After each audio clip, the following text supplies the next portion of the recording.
welcome everybody. We are just delighted today to have with us on the pod Sean Hammerle. Sean is a partner and chief operating officer of OnQ. OnQ is an outsourcer specializing in U.S. medical billing. They have more than 600 employees spanning 3 continents, from Panama to Kenya to India. And Sean is providing that strategic direction and leadership, and especially in the space of being the liaison between the company and the government agencies and the regions and countries where they operate. I was delighted to be on hand back in June of 2022 when Sean was awarded the title of Best Contact Center Executive at the competition in Orlando, Florida for Contact Center World of the Americas. And I have to say, Sean is one of the most authentic, engaging, and hilarious people I've ever met. And he brings a very specific, genuine, and personal element to his leadership in the vision that he shares with his employees, and his ability to bring those 600 people along on his incredible journey. So I just want to say welcome, Sean. I couldn't be more delighted to have you here today. Well, thank you, Amy. And wow, that was a great introduction. I really appreciate it. I can't wait to get that clip and share it with everyone else. So I say, look, this is what someone really does think of me. It is. Well, just as we get chatting, I have to tell you, I was in Las Vegas last week for the CX outsourcers. I saw. And so, of course, Wu Curtis was there, and Wei and I were just like laughing our heads off, telling Sean Hammerle stories and telling everybody about what a remarkable guy you are. So your ears must have been burning. But they were, and I was so jealous that I wasn't there with you. I kept seeing all of your posts and all of your great, you did a great job promoting that event. It was really awesome. So I definitely was like, oh, I have to be there next year. I know, and next year's going to be in Egypt. So that's super cool. Yeah, I'm going, definitely. Yeah, definitely. And I have to tell you, it was so amazing because there was about 75 people there and 15 different countries represented. So we were having a really global conversation, which was amazing. Yeah, really cool. So as I do with each of our guests, I want to jump in and learn a little bit about your journey. I mean, I know a few things about you and your background as a consultant, and a little bit about your academic accomplishments, a little bit about your life with your husband, Alan. And I think we shared first date stories of how we met our husbands, which was great. But tell me, because nobody wakes up as a 13-year-old and says, oh my gosh, I want to be in the contact center space. So tell me how you landed here, Sean. The interesting thing is, Amy, is that, so yeah, you're right. I didn't really know anything about contact centers. And so my background was, I had been in the nonprofit world. I'd been in the executive leadership world. I spent most of my adult life in politics and executive coaching. So the political world for me and the leadership world was what I focused on. And then I met my husband, and he had actually sold. So interesting, when we had got together, I had a consulting firm that I had sold, and he had a business that he had sold, and he was going to be done and with doing whatever he wanted to retire. That was his goal. I just wanted to do something different. Some things that happened in my life, to be really open and honest and transparent. I'd been in a 10-year relationship. I've been doing what I've been doing, and I ended that and thought, you know what? I just want to start fresh and new. Decided I was going to move to Paris. Had some friends there who hooked me up with a good job and an apartment. I needed about 6 months, 6 to 7 months to transition. So the goal was October of 2013 to do that. I remember telling my parents, I was on a call with them. I grew up in Texas. My parents were in Dallas. I was in Houston, expected the whole, oh my God, what are you doing? And I had this whole plan of how I was going to share with them, like, this is why it's good. This is why I'm going to do this. I know you don't think it's good. And I called and said, hey, I've thought about things, and this is where I'm going. And I'm going to move to Paris in October. And so I was waiting for Mom to say, oh my God, you can't do that. And she said, oh, wow, I have a place to go visit. I can't wait. And I thought, okay, well, my presentation just went out the window. And so that was the plan. And I was working toward that, living single, starting fresh, doing something different. It was still focused on leadership training, but it was going to be more focused at smaller businesses. And so there's a group that I was going to work with in France. And so then I met Alan. And, it was kind of that love at first sight kind of thing. And then we were trying to figure out what we're going to do. And then the business started, and I started the business with him because I could utilize all of my experience with training high-level executive leaders to train entry-level people who I became in charge of, and later took over that aspect of the company and grew into now running the company from the chief operating officer position. But what I believed is that I could really take everything that I'd utilized in my career in building good leaders so that we could have a company that can say our leadership started from the first position available in the company. And so Lucas, who was on your show earlier, he started out as an agent. I hired him, I trained him, I mentored him, and he went from being an agent on the floor to doing QA to moving up to team lead to supervisors. And now he's vice president of training and development, and he's actually on the executive team. We had a 5-member executive team, and so myself, my husband Alan is CFO, our business partner Jack is the CEO, Edwin Kook is our COO. We have our, and the 4 of us are the owners of the company. And then we have the vice president of sales and marketing, Paulo Santos. And all of those, they're in the US, they're all based in the US, and they come with different experience. But we recently added 3 new vice presidents to our executive team. And so we now went from a team of 5 to a team of 8. And those 3, Lucas, Costa Morbidelli, and Edith Alvarez, they all started as agents 8 years ago. And they've literally, to go, and so to be able to show a company, to be able to hire someone and say, you're starting at this company, and I know you think there's so many companies, there's growth opportunities. I can put my money where my mouth is. And I can say, these 3 people who this Friday is our quarterly executive meeting. It's an all-day meeting in Houston, Texas. Those 3 individuals are sitting at the same table.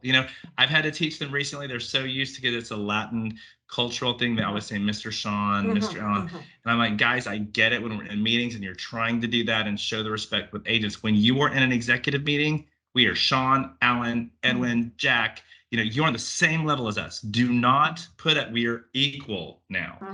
And to see the fruits of my labor, and I'm taking credit for it because I'm the one that was, because at the same time, I had my business partners that could see what I was doing with the company.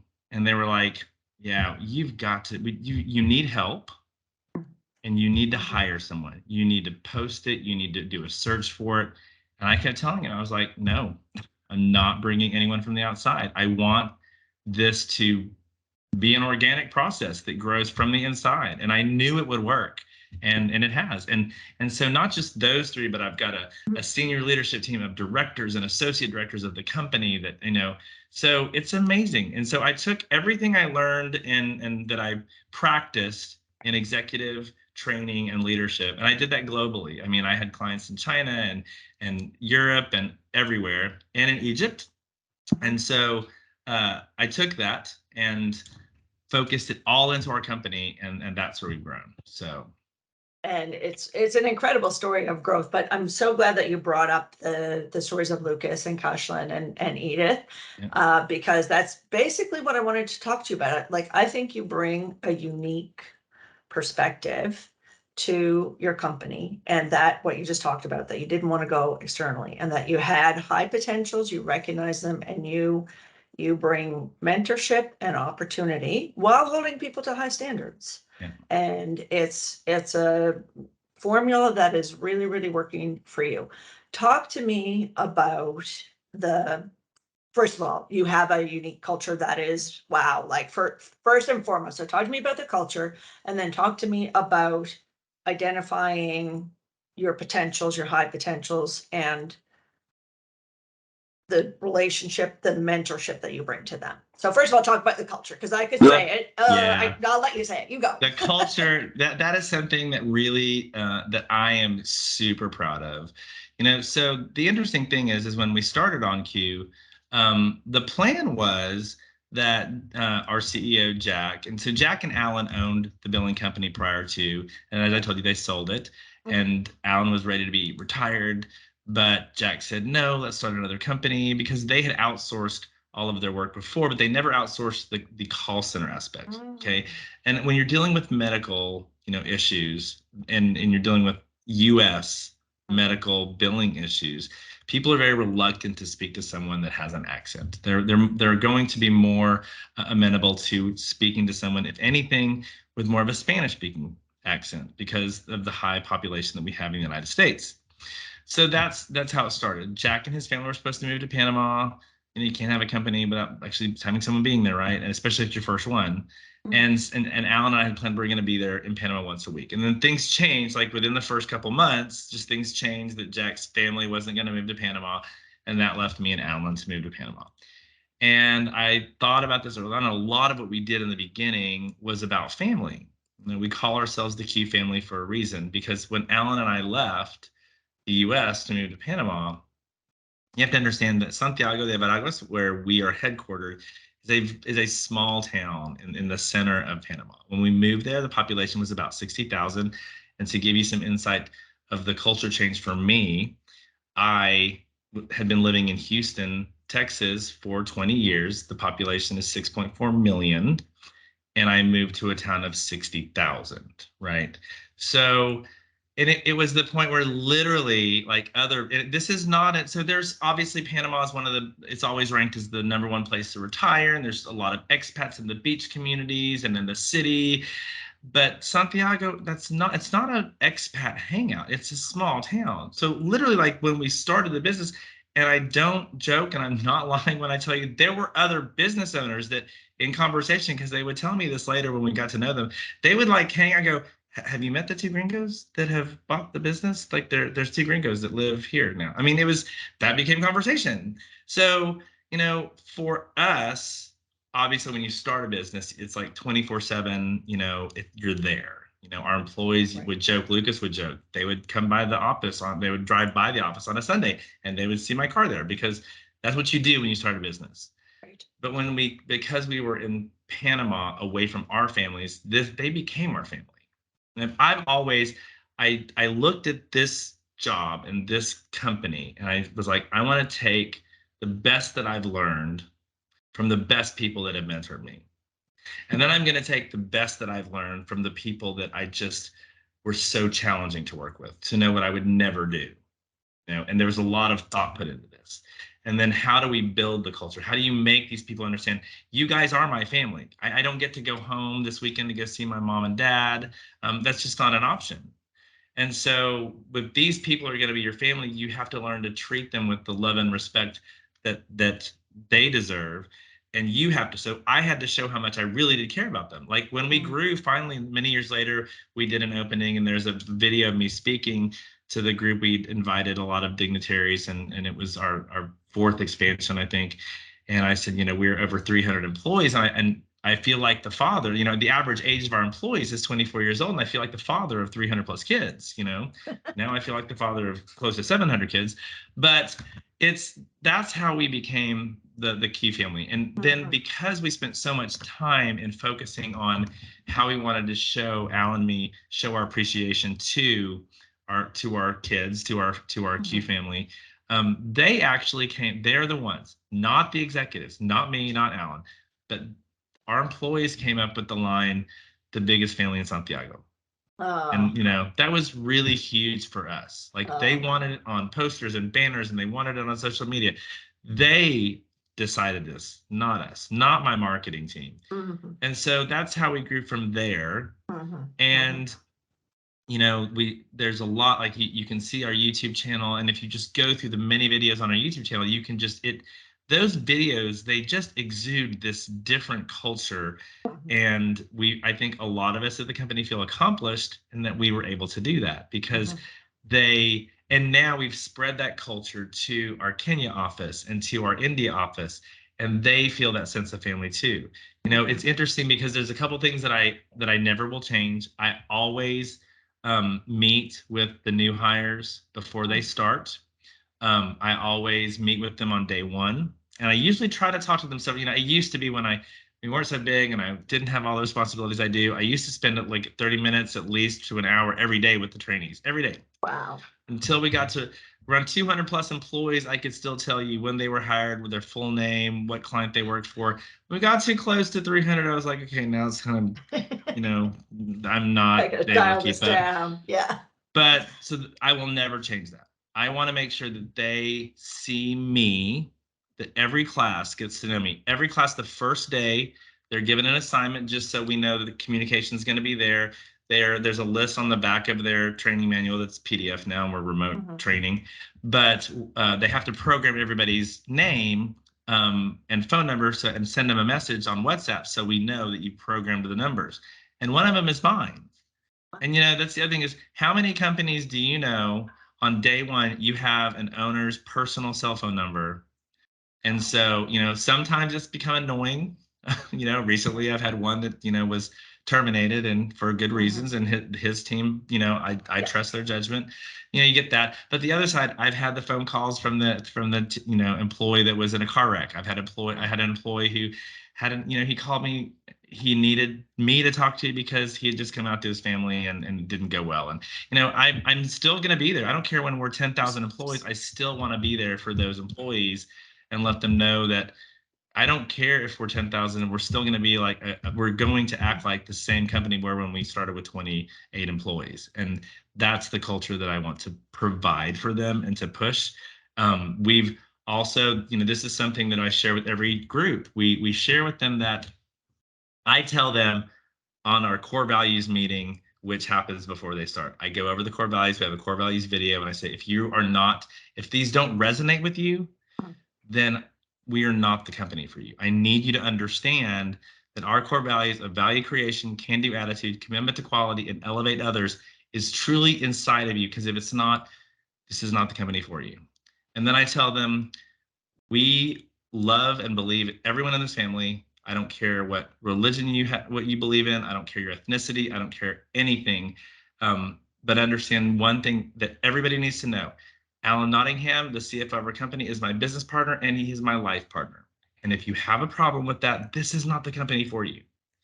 I mean, and I'm going to tell you we've come a long way from that, because when we started, Alan and I didn't know. You're starting in a new country. We didn't know how Latin America would be to two openly gay business owners. So we weren't openly gay. We were business owners, and we did our thing. And that had to kind of grow. And I will tell you, one of the times that it happened was, I had a trainee come into my office, and this is we're back. We had our first class we started November 13th of 2013. Our next real training class was until the next July, and then we had one basically every month. September, like that year, one of the I always talk to the class, and Alan used to give a history of the company to the training class. And so one of the trainees comes into my office and he goes, "Mr. Sean, can I talk to you?" I said, "Sure." And he goes, "So how long have you and Mr. Allen been together?" And it's so funny. I was like, "What?" And he goes, "Well, I mean, I noticed you're both wearing the same ring." And I was like, "Oh my God, how stupid have we been for this whole time?" Wow. But also, bonus points for attention to detail. Well, yeah. So I was really amazed with him, and then I was able to share with him that that we're together. But since then, there were just so many times of then we changed our outlook, right? And then Alan and I were very open about it, and we were very proud about it. And there were so many times where, having someone come to their graduation party and have a young woman say, "I just want to tell you guys, I've spent my whole life knowing who I am, but I've just never been proud of who I am, and seeing that you guys are these great men and great," it makes me want to tear up. I had the gentleman who was in my office crying because he was moving to the city and he was quitting OnQ. And I was like, "What can I do to keep you here?" And he said, "I just came out to my father last night, and he told me that he would much rather have a dead son than a gay son." And I was crying, and and he told me, he goes, "I think that," he goes, "I look at you and I want to be you one day. And I know that if I go to the city," and I hated losing him, but knowing that just a little bit, I was able to help him make the decision that he is good and he has a future. It's those kind of moments that make the culture of our company really important. And it's been really important to me. And those moments, when you go through the tough times and there are just times when I just cannot take anymore. You just have to step back and think about those moments, and it makes it all worth it. So it's been quite a journey. So I have to tell you, I mean, we've done several podcast interviews now. I haven't wanted to cry and have it like constant goosebumps. Like it really, it's an incredible story, and you are having an incredible impact. And I think that, we, you hear it a lot in business, right? Oh, we're like a family. We're like a family. And, mostly they're not. exactly. And I think that there is some, and that's fine. Like, Yeah. if you're not, like, that's not our No place to employee judge. promise. Yep. But you're not just saying it, you're living it. And that's a very powerful adherence to knowing who you are as people and knowing who you are as a business, and then staying committed to that is spectacular. We're trying our best. Yeah, and people are going to stumble. You're going to have, it's tough, like you said, scaling, right? I mean, that's the scale. You have to find your workarounds for how to have those connections in different ways. You hit on something, and I remember it so clearly from when we were in Florida together. You were talking about mentorship and mentoring people who were going to come along in your business, but you also talked about mentoring people who were going to leave your business. Yes. And I wanted to hear that again from you, because it was such a powerful story of having, people coming up and going like, okay, I've gotten this experience and now I'm ready to go pursue my dream. And my dream is outside. Talk about the young man and his goal of becoming a flight attendant. Yep.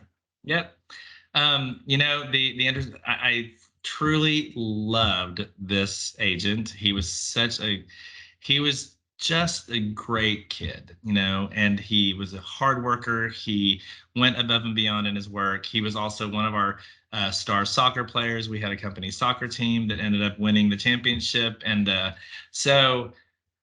and then one day he came to the office and he said that he had applied at the Copa Airlines to be a flight attendant. And I always knew that that's something that, once you get experience in our company and you're speaking English every day, it helps your English. And Copa is one of those options, And he told me that he couldn't pass the swim test. And he knew that I had been a triathlon coach and that I was a triathlete, and asked if I could help him. And I mean, yes, of course. So I did.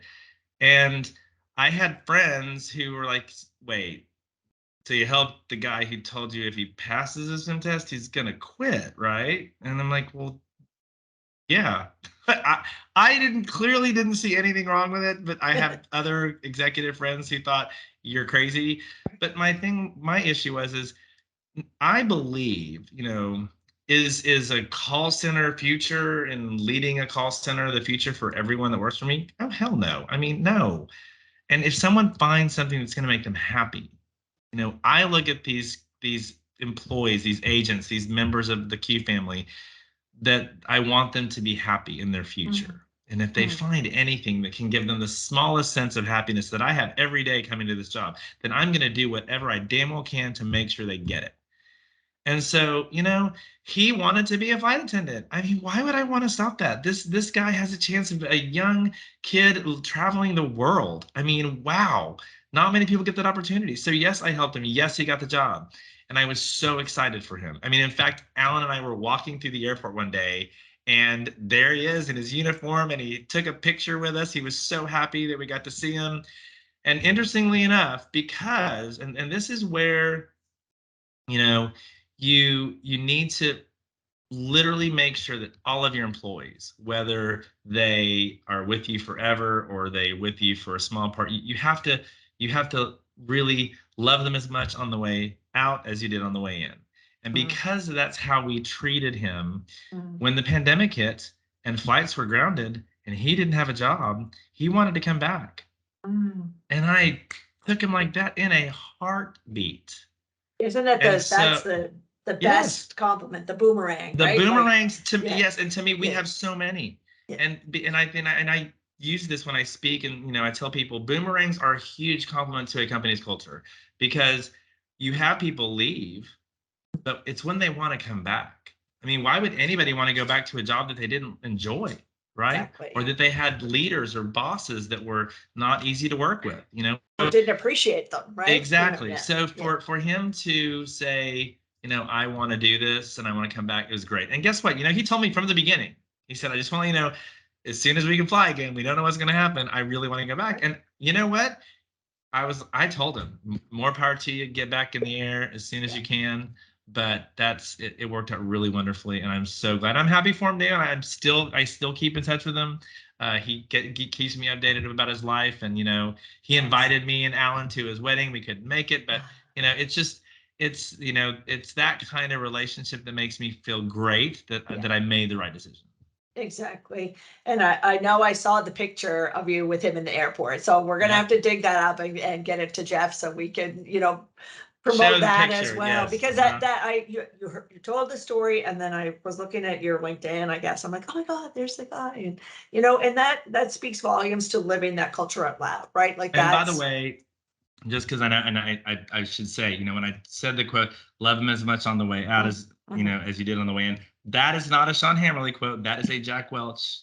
Oh, yes, yes, That's a Jack exactly. Welch quote Yeah, but I honestly do my best to live by right, that. Even right. those guys that you're like, man, they need to be fired. You You gotta still be need to respect them on the way out. right. And Exactly. everybody needs to be treated with dignity and respect, even if they Yeah. have driven you crazy and wanted you to made you pull your hair out. You got it. Smile, kisses, hugs, Yeah. bye. And Something I in life think will be better for you.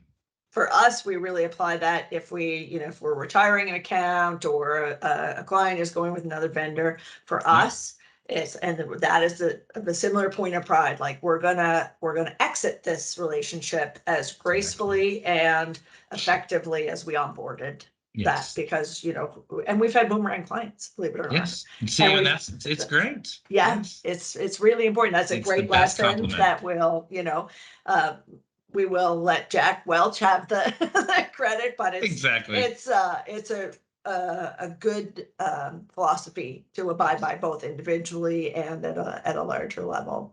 I'm going to be mindful of time because I have so many things I want to talk to you about.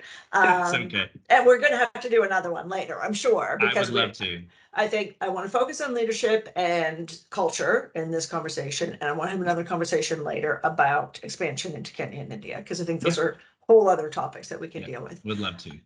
But one of the things, and I think it's sort of actionable information that people who are listening to the podcast can learn from, is talk to me about your cadence of communication, the way you stay connected through your various video channels and your marketing team. So talk to me about how that evolved and where you are now. What are the most critical touch points in Mhm. terms of communication with the Q family?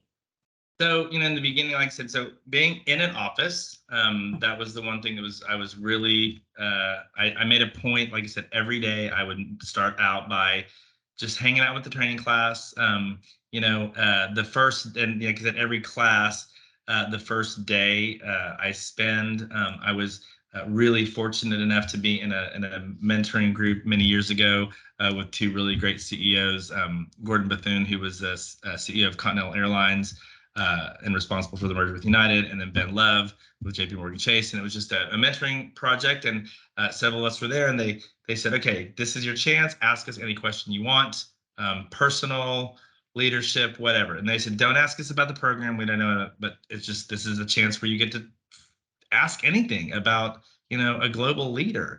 Wow, And the earliest days of AMA, right? It's like they didn't even and know. so I do that with every class. Like, so to this afternoon, we have a class that started today.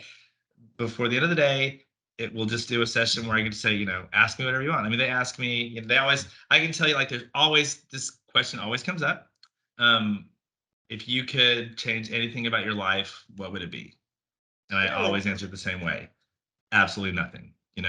I have failed miserably at times. I have been through cancer. I have lived through everything, but I honestly believe that everything happens for a reason, and every step that I've taken has brought me to where I am today, and I am very happy.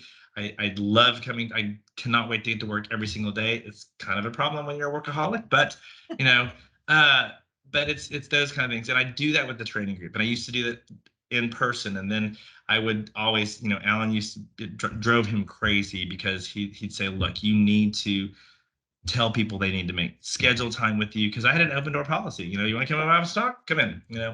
And I'm great at time management. I'm great at juggling a million things. I will say that I do finally have on actually both of my doors in my office. There's one the other way and one behind me. It has a green thing that says you may knock, and then it says do not disturb, like red. So Right on. Yeah. I did have to get to that point when we got to so many people.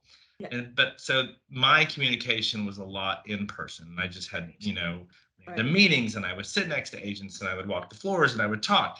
And the pandemic changed everything. I mean, it was the strangest thing. Like, how do you? Oh my God! I've built this culture. How do I maintain it? Right. So the first thing I did was we at the time we only had Panama, because not many people have been crazy enough to decide they're going to open offices on two other continents in the middle of a global pandemic. That's just another crazy thing. But It's a story for another day. Yeah, that's another story. But for Panama, being remote, what I did first was more about the clients and the company. I wanted to inform the clients what was going on in Panama. Everybody needed to know. I wanted to ensure them what was going on so they knew, because there was a lot of unknowns going on, right? And I wanted also, so that was I did a message every Friday to all of our clients, every single Friday. It's a lot of work, but I was giving them the facts. I was giving them the infection numbers, the death count, unfortunately, how strict our lockdowns were in Panama. And to our employees, it was something different every week. It was, like first, it was the first couple weeks of concentrating on how do you work from home. And my biggest thing was, you get up, you shower, you get dressed like you're leaving for the office, because you got to get your mindset. It was training them on how to work, and then. But it was me also having that communication that So I was that wasn't in the video, office. Sean? Was that always videos? It was not a video. But what I did is every single week though, and this was tiring because this is before I had a marketing team to do this. I did a video every week for the company and and I sent it out to both company and clients. Okay. And one would be like, we did I would do things like, what's your favorite food? And we'd have people doing selfies and taking pictures, and I made videos with music and everything. And so every single week. And yes, you can go back on our YouTube channel. Again, I'm promoting our YouTube channel. OnQ Contact Center, YouTube. Yeah. So there, I was doing every single week. I had about a 2 to 3 minute video. Some would be, I did, some would be like songs that I had our leadership team lip sync and do all that. And I would mix and do everything. And for me, it was just fun. It was a fun hobby. I love video editing. At some point, one of the clients had said, okay, obviously you were, you grew up loving Steven Spielberg. You're going to be the next big movie producer. When you decide to retire, because so literally like a year into it, I look back and I'm like, I have 52 videos of our employees, and it was fun for our team to see themselves. It was fun for our team members to see their friends and colleagues, so that was something that I did every single week. And then, and to this day, I don't do the client one. The client one is once a month. So I do a monthly update of what's going on in the contact center world on Q. But the employees, I still every Friday send out a weekly email giving them updates about where we are, what's going on. Also, a way that we've kept in touch with the employees is that about a year ago, the executive team decided we were going to do what we call the QA principles. It's very similar to the fundamentals that the Ritz-Carlton does, and they, and every week their employees globally have to talk about that week's, So what we do is Jack and we take one QA principle every week, and we create a video. And we talk about it. We say, like this week's, I just sent it up this morning. QA principle number 36 is work hard, play hard. And, I talked about how most people think of that phrase as being like work extra hours and like partying in the middle of the night, when really work hard, play hard is creating a balance of your work and your personal life. And it's understanding that you want to achieve your work goals and achieve your personal goals. It's not about, working yourself to the bone and, partying until you pass out. It's a balance. And that's what I get to share in my video. So every week Jack and I do a video. We take turns. Mhm. And so we share through those videos. I'm trying to do a monthly town hall Mhm. I'm doing that, especially with the Kenya and India. I've done a monthly town hall for each of those offices to make sure that they get to see me. You know, the Panama teams and the Panama company, the majority of them, you know, they were with me. We're doing quarterly town halls for the whole company, but I'm trying to do monthly town halls. I've been doing it India and Kenya. I'm now going to do Panama, India, and Kenya separately. So we do that once a month. So I'm trying my best, but I think beyond that, beyond me and how I'm doing it, I think because of what I have instilled in the teams and mentor them, they're the ones that are making sure that they're doing, you know, they're speaking to their teams, they're having weekly meetings, they're doing social things. You know, the coolest thing is they come up with these ideas. You know, who knew that you could do a movie night? And this is what my team came up with. I think it was the greatest idea. Movie night, right? You all watch movies and you're all on teams. And you're all watching the same movie. You know, it's one of those, okay, ready? 3, 2, 1, play.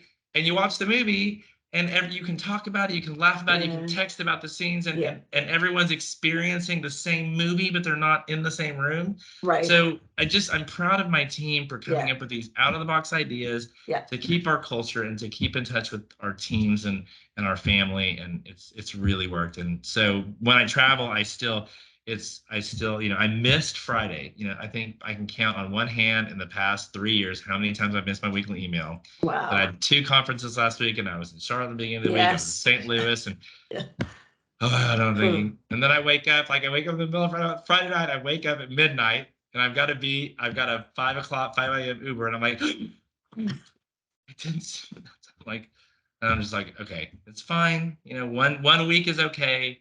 But I think everybody in the company, especially at our leadership level, we're all doing our best to just maintain the culture by having that connection that we made sure when we went into the pandemic, and it's still to the case this day, everybody's required to have cameras on all the time. If you're on a call, camera on. And so, you know, I'm sorry if you are not, you know, looking great, but Deal with I did not pay for that camera to just, you know, sit there and do nothing. So, and I'm going to wrap in real short, give you a couple of minutes back, but you just touched on something, because like so much of the company, you are such an influence, right? You are a huge presence. You have a clear vision. You are walking and talking the vision and the mission all the time. And so I think for a lot of companies, when someone is that dynamic of a leader, then that's the hinge for the culture. But you just touched on it. You are not the hinge. You are, I mean, you are, I'm not insulting you. You are a great hinge right now. I get what you're saying, yes. You have people coming up who are going to be able to carry that on. You're not putting yourself in a position where you're never going to be able to retire because it will collapse. Right. You are building a structure that is going to carry on after the retirement of Sean Hammerle. I teach everybody in the company the leadership. You know, the phrase, I grew up with the phrase, but my mentors used to tell me, make sure you have a succession plan. What if so-and-so gets hit by a bus, right? That's the standard phrase. In our world, we say so-and-so wins the lottery. Yeah. Such a negative connotation. So at OnQ, it is, what if so-and-so falls in love and moves to Paris? You know, I mean, because I think of, you know, I was going to move to Paris. So that's where it comes from, you know, but I'm like, what if all of a sudden they decide they're moving to Paris tomorrow? What are you going to do? You know? And so it's interesting because I just heard on a potential client call recently, one of my directors actually said, she goes, you know what we've been taught by Mr. Sean, if so-and-so falls in love and goes to Paris, we've got to make sure that someone can do. And so that's really where I'm coming from too, because I'm not going to be doing this forever. And so, but this company is such a great company. We have to make sure that it's still going to be running as great as it is today, even if I'm not here. But I'm going to be here for a while. And you know what, Sean, that is the perfect place to wrap. I think we have had an incredible conversation. Thanks. I am so stoked to carry this on. Like maybe we'll do it like twice a year. I don't know. You're like going to be the star of the whenever you want. Podcast. I'm yours. Yeah, it's awesome, and I hope so much. I feel like I had such a gift to meet you, to meet Cashlyn in person, and talk to Edith and Lucas, and really just, you know, be immersed in that Q way, even though, you know, we're not competitors. We're all just in the same space. Yeah, we And are, exactly. the energy that you share with people that you come in contact with, the clear, inspiring mentorship that you're providing to your people, it's impacted me in my career and how I think about, you know, bringing people along, elevating others. And I'm just so thrilled that you took the time to meet with us and share it with our audience as we take Deep CX to the world. So thank you for your time. Thank you so much. It was Yeah. great to be here. Y'all have a great rest of your week. Yeah, you too, Sean.